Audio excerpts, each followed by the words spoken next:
Emmanuel Kant, qu'est-ce que les Lumières? Élément métaphysique de la doctrine du droit.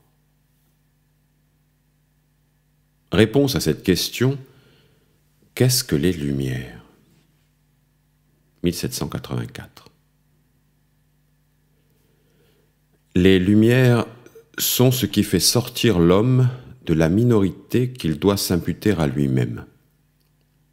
La minorité consiste dans l'incapacité où il est de se servir de son intelligence sans être dirigé par autrui. Il doit s'imputer à lui-même cette minorité, quand elle n'a pas pour cause le manque d'intelligence, mais l'absence de la résolution et du courage nécessaires pour user de son esprit sans être guidé par un autre. Sapere aude. Et le courage de te servir de ta propre intelligence. Voilà donc la devise des Lumières. La paresse et la lâcheté sont les causes qui font qu'une si grande partie des hommes, après avoir été depuis longtemps affranchis par la nature de toute direction étrangère, restent volontiers mineurs toute leur vie et qu'il est si facile aux autres de s'ériger en tuteurs. Il est si commode d'être mineur. J'ai un livre qui a de l'esprit pour moi, un directeur qui a de la conscience pour moi, un médecin qui juge pour moi du régime qui me convient, etc. Pourquoi me donnerais-je de la peine? Je n'ai pas besoin de penser, pourvu que je puisse payer. D'autres se chargeront pour moi de cette ennuyeuse occupation. Que la plus grande partie des hommes, et avec eux le beau sexe tout entier, tiennent pour difficile, même pour très dangereux, le passage de la minorité à la majorité, c'est à quoi visent avant tout ces tuteurs qui se sont chargés avec tant de bonté de la haute surveillance de leurs semblables. Après les avoir d'abord abêtis en les traitant comme des animaux domestiques, et avoir pris toutes leurs précautions pour que ces paisibles créatures ne puissent tenter un seul pas hors de la charrette où ils les tiennent enfermés, ils leur montrent ensuite le danger qui les menace s'ils essaient de marcher seuls. Or, ce danger n'est pas sans doute aussi grand qu'ils veulent bien le dire, car au prix de quelques chutes, on finirait bien par apprendre à marcher. Mais un exemple de ce genre rend timide et dégoûte ordinairement de toute tentative ultérieure. Il est donc difficile, pour chaque individu en particulier, de travailler à sortir de la minorité qui lui est presque devenue une seconde nature. Il en est même arrivé à l'aimer, et provisoirement il est tout à fait incapable de se servir de sa propre intelligence parce qu'on ne lui permet jamais d'en faire l'essai. Les règles et les formules, ces instruments mécaniques de l'usage rationnel, ou plutôt de l'abus de nos facultés naturelles, sont les fers qui nous retiennent dans une éternelle minorité. Qui parviendrait à s'en débarrasser ne franchirait encore que d'un saut mal assuré les fossés les plus étroits, car il n'est pas accoutumé à d'aussi libres mouvements.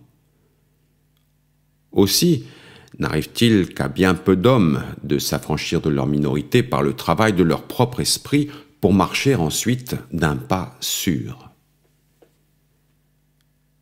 Mais que le public s'éclaire lui-même, c'est ce qui est plutôt possible. Cela même est presque inévitable, pourvu qu'on lui laisse la liberté. Car alors, il se trouvera toujours quelques libres penseurs, même parmi les tuteurs officiels de la foule, qui, après avoir secoué eux-mêmes le joug de la minorité, répandront autour d'eux cet esprit qui fait estimer au poids de la raison la vocation de chaque homme à penser par lui-même et la valeur personnelle qu'il en retire. Mais il est curieux de voir le public, auquel ces tuteurs avaient d'abord imposé un tel joug, les contraindre ensuite eux-mêmes de continuer à le subir quand il y est poussé par ceux d'entre eux qui sont incapables de toute lumière. Tant il est dangereux de semer des préjugés, car ils finissent par retomber sur leurs auteurs ou sur les successeurs de leurs auteurs. Le public ne peut donc arriver que lentement aux Lumières. Une révolution peut bien amener la chute du despotisme d'un individu et de l'oppression d'un maître cupide ou ambitieux, mais jamais une véritable réforme dans la façon de penser. De nouveaux préjugés serviront, tout aussi bien que les anciens, à conduire les masses aveugles. La diffusion des Lumières n'exige autre chose que la liberté. Et encore, la plus inoffensive de toutes les libertés, celle de faire publiquement usage de sa raison en toutes choses. Mais j'entends crier de toutes parts « Ne raisonnez pas !» L'officier dit « Ne raisonnez pas, mais exécutez !» Le financier « Ne raisonnez pas, mais payez !» Le prêtre « Ne raisonnez pas, mais croyez !» Il n'y a qu'un seul maître dans le monde qui dise « Raisonnez tant que vous voudrez et sur tout ce que vous voudrez, mais obéissez !» Là est en général la limite de la liberté. Mais quelle limite est un obstacle pour les Lumières? Quelle limite, loin de les entraver, les favorise? Je réponds, l'usage public de sa raison doit toujours être libre et seul il peut répandre les Lumières parmi les hommes. Mais l'usage privé peut souvent être très étroitement limité, sans nuire beaucoup pour cela au progrès des Lumières. J'entends par usage public de sa raison celui qu'en fait quelqu'un à titre de savant, devant le public entier des lecteurs. J'appelle au contraire usage privé celui qu'il peut faire de sa raison dans un certain poste civil ou une certaine fonction qui lui est confiée. Or, il y a beaucoup de choses intéressant la chose publique qui veulent un certain mécanisme ou qui exigent que quelques membres de la société se conduisent d'une manière purement passive afin de concourir, en entrant pour leur part dans la savante harmonie du gouvernement, à certaines fins publiques ou du moins pour ne pas les contrarier. Ici, sans doute, il n'est pas permis de raisonner, il faut obéir. Mais en tant qu'il se considère comme membre de toute une société, et même de la société générale des hommes, par conséquent, en qualité de savant, s'adressant par des écrits à un public dans le sens propre du mot, ces mêmes hommes, qui font partie de la machine, peuvent raisonner, sans porter atteinte par là aux affaires auxquelles ils sont en partie dévolus comme membres passifs. Il serait fort déplorable qu'un officier, ayant reçu un ordre de son supérieur, voulût raisonner tout haut pendant son service sur la convenance ou l'utilité de cet ordre. Il doit obéir. Mais on ne peut équitablement lui défendre, comme savant, de faire ses remarques sur les fautes commises dans le service de la guerre et de les soumettre au jugement de son public. Un citoyen ne peut refuser de payer les impôts dont il est frappé. On peut même punir comme un scandale, qui pourrait occasionner des résistances générales, un blâme intempestif des droits qui doivent être acquittés par lui. Mais pourtant, il ne manque pas à son devoir de citoyen en publiant, à titre de savant, sa façon de penser sur l'inconvenance ou même l'iniquité de ses impositions. De même, un ecclésiastique est obligé de suivre, en s'adressant aux élèves auxquels il enseigne le catéchisme ou à ses paroissiens, le symbole de l'Église qu'il sert, car il n'a été nommé qu'à cette condition. Mais, comme savant, il a toute liberté, et c'est même sa vocation, de communiquer au public toutes les pensées qu'un examen sévère et consciencieux lui a suggérées sur les vices de ce symbole, ainsi que ses projets d'amélioration touchant les choses de la religion et de l'Église. Il n'y a rien là d'ailleurs qui puisse être un fardeau pour sa conscience, car ce qu'il enseigne en vertu de sa charge comme fonctionnaire de l'Église, il ne le présente pas comme quelque chose sur quoi il ait la libre faculté d'enseigner ce qui lui paraît bon, mais comme ce qu'il a la mission d'exposer d'après l'ordre et au nom d'autrui. Il dira « Notre Église enseigne ceci ou cela. Voilà les preuves dont elle se sert. » Il montrera alors toute l'utilité pratique que ses paroissiens peuvent retirer d'institutions auxquelles il ne souscrirait pas lui-même avec une entière conviction, mais qu'il peut néanmoins s'engager à exposer, parce qu'il n'est pas du tout impossible qu'il n'y ait là quelques vérités cachées, et que dans tous les cas, du moins, on n'y trouve rien de contraire à la religion intérieure. Car s'il croyait y trouver quelque chose de pareil, il ne pourrait remplir ses fonctions en conscience, il devrait les déposer. L'usage qu'un homme chargé d'enseigner fait de sa raison devant ses paroissiens est donc simplement un usage privé. Car ceux-ci ne forment jamais qu'une assemblée domestique, si grande qu'elle puisse être, et sous ce rapport, comme prêtre, il n'est pas libre et ne peut pas l'être, puisqu'il exécute un ordre étranger. Au contraire, comme savant, s'adressant par des écrits au public proprement dit, c'est-à-dire au monde, ou dans l'usage public de sa raison, l'ecclésiastique jouit d'une liberté illimitée de se servir de sa propre raison et de parler en son propre nom. Car vouloir que les tuteurs du peuple, dans les choses spirituelles, restent eux-mêmes toujours mineurs, c'est une absurdité qui tend à éterniser les absurdités. Mais une société de prêtres, telle qu'une assemblée ecclésiastique ou une classe vénérable, comme elle s'appelle elle-même chez les Hollandais, n'aurait-elle donc pas le droit de s'engager par serment à rester fidèle à un certain symbole immuable, afin d'exercer ainsi sur chacun de ses membres, et, par leur intermédiaire, sur le peuple, une tutelle supérieure qui ne discontinua point et qui même fut éternelle? Je dis que tout cela est tout à fait impossible. Un pareil contrat, qui aurait pour but d'écarter à jamais de l'espèce humaine toute lumière ultérieure, serait nul et de nul effet, fût-il confirmé par le souverain pouvoir, par les diètes du royaume et par les traités de paix les plus solennels. Un siècle ne peut s'engager, sous la foi du serment, à transmettre au siècle suivant un état de choses qui interdisent à celui-ci d'étendre ses connaissances, surtout quand elles sont si pressantes, de se débarrasser de ses erreurs et, en général, d'avancer dans la voie des Lumières. Ce serait un crime contre la nature humaine, dont la destination originelle consiste précisément dans ce progrès, et par conséquent, les générations suivantes auraient parfaitement le droit de rejeter ces sortes de traités comme arbitraires et impies. La pierre de touche de tout ce que l'on peut ériger en loi pour un peuple est dans cette question. Ce peuple pourrait-il bien s'imposer à lui-même une pareille loi?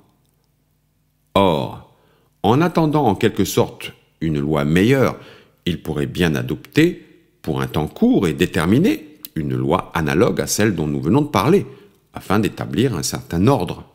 Encore faudrait-il que, pendant toute la durée de l'ordre établi, il laissât à chacun des citoyens, particulièrement aux ecclésiastiques, la liberté de faire publiquement, en qualité de savants, c'est-à-dire dans des écrits, leurs remarques sur les vices des institutions actuelles, jusqu'à ce que ces sortes d'idées eussent fait de tels progrès dans le public que l'on put, en réunissant les suffrages, quand même il ne serait pas unanime, soumettre à la couronne le projet de prendre sous sa protection, sans gêner en rien, tous ceux qui voudraient s'en tenir à l'ancienne constitution religieuse, tous ceux qui s'accorderaient dans l'idée de la réformer.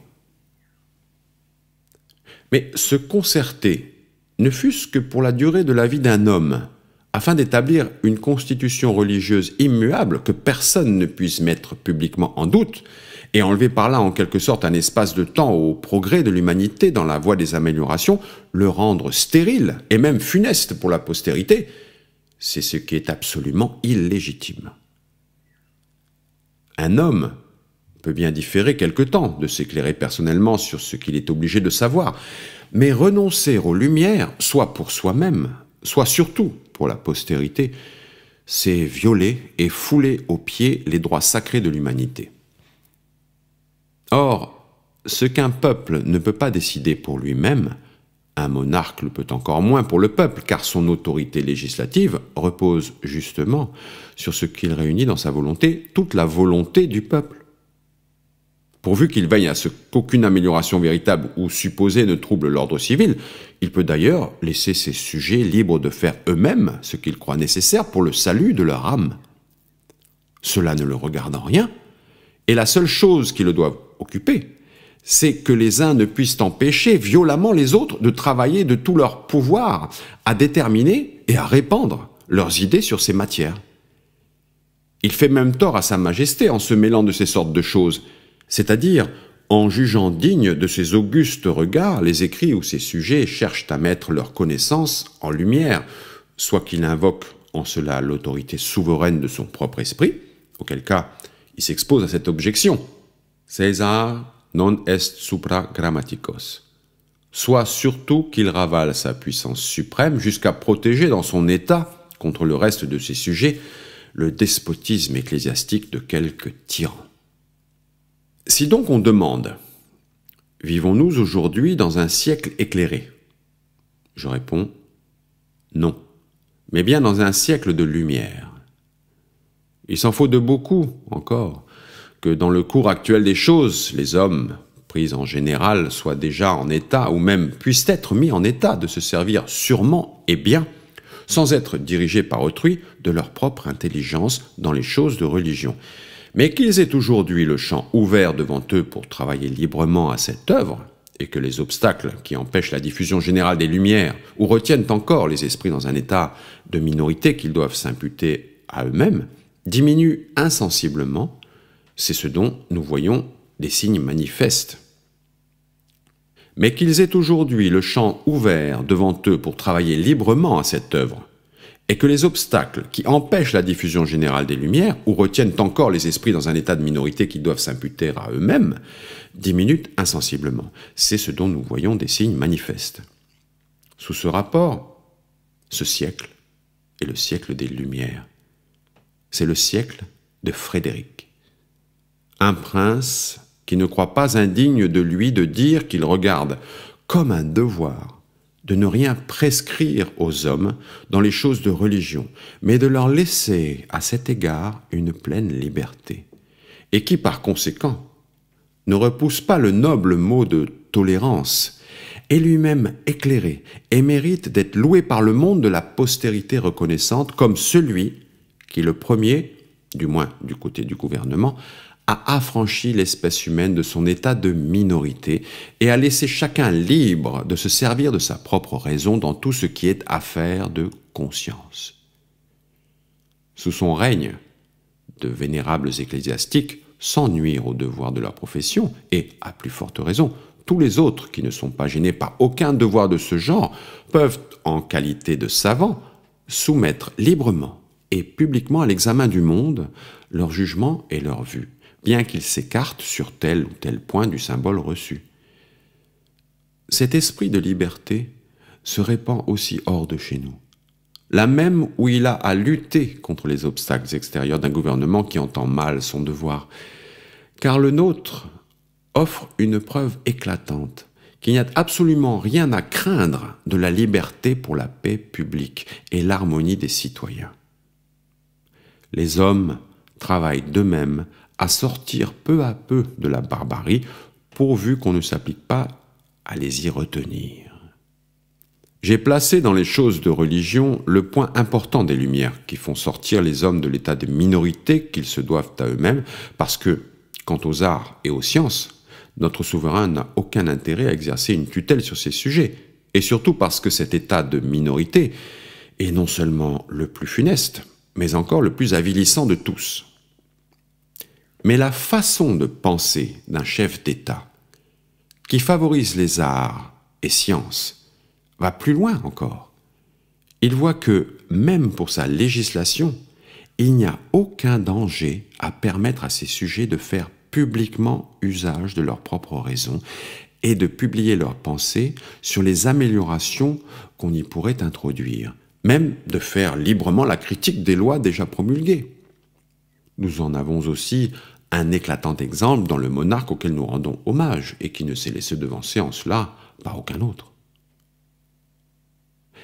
Mais aussi celui-là seul qui, en même temps qu'il est lui-même éclairé et n'a pas peur de son ombre, a sous la main pour garant de la paix publique une armée nombreuse et parfaitement disciplinée. Celui-là peut dire ce que n'oserait pas dire une république. Raisonnez tant que vous voudrez et sur tout ce que vous voudrez, seulement obéissez. Les choses humaines suivent ici un cours étrange et inattendu, comme on le voit souvent d'ailleurs, quand on les envisage en grand, car presque tout y est paradoxal. Un degré supérieur de liberté civile semble favorable à la liberté de l'esprit du peuple, et pourtant lui oppose des bornes infranchissables. Un degré inférieur, au contraire, lui ouvre un libre champ où il peut se développer tout à son aise. lorsque la nature a développé sous sa dure enveloppe le germe sur lequel elle veille si tendrement, à savoir le penchant et la vocation de l'homme pour la liberté de penser, alors ce penchant réagit insensiblement sur les sentiments du peuple, qu'il rend peu à peu plus capable de la liberté d'agir. Et enfin, sur les principes mêmes du gouvernement, lequel trouve son propre avantage à traiter l'homme, qui n'est plus alors une machine, conformément à sa dignité.